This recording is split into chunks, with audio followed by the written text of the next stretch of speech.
Fully booked na hanggang bukas, Miyerkules Santo, ang ilang biyahe sa Batangas Port. Tuloy rin ang dating ng mga pasahero sa NAIA, kaya payo ng Transportation Department maglaan ng 4 hanggang 5 oras bago ang flight. Saksi si JP Soriano. Hawaiian ang tema na may pa-flower garland pa. Mainit ang pagsalubong ng mga kaanak at kaibigan kay Sister Tabliso pagdating niya sa NAIA. Abo, May paganyang pa. feeling siya. Feeling special po.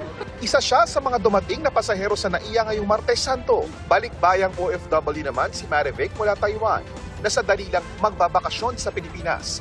Kahit may namumuong tensyon sa pagitan ng Taiwan at China. Hindi naman po kami kinakabahan kasi pag nandun parang sanay naman po kami. Parang safe naman po kami doon na ano.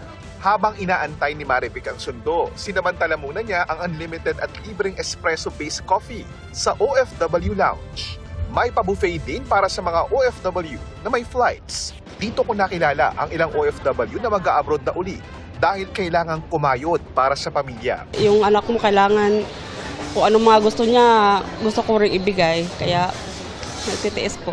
Lalo na sa aming mga single mother, lumalaban para sa mga anak, para lang may maibigay kami. Halos walang patid ang dating ng mga pasahero sa mga terminal ng NAIA. 4 hanggang 5 oras bago ang flight ang inirekomendang allowance sa mga pasahero ayon sa Transportation Department. Bagamat may mga nakitaan pa rin may dalang anting-anting na mga basyo ng bala, kinukumpiska na lang ito at hindi sila ino-offload para bumilis sa immigration. Kabigin-biginan po natin sa ating mga ahensya at sa ating private operator. Siguraduhin laging puno ang ating mga immigration counters. Kahit na kinakailangan maagang pumasok ang ating mga immigration officers. Sa mga pantalan naman, iminungkahi rin ng DOTR ang paggamit ng automated ticketing system.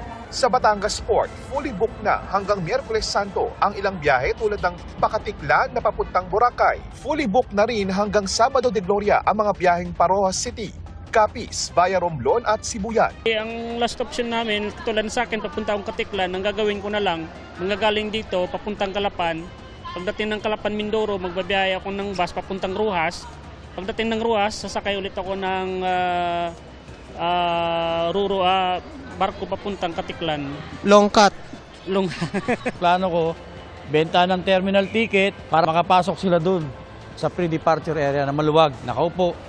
No, malabas. Libre tubig doon, lahat may charging. Ina-advise din sila, halimbawa yung group sila, isa na lang ang pipila. The normal procedure kasi, vessel ticket muna, uunahin yung terminal fee para makapasok na sila ro sa loob.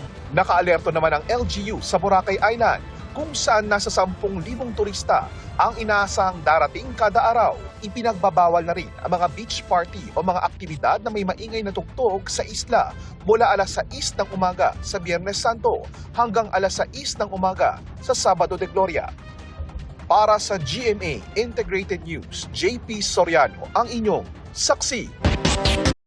Mga kapuso, maging una sa saksi. Mag-subscribe sa GMA Integrated News sa YouTube para sa iba't ibang balita.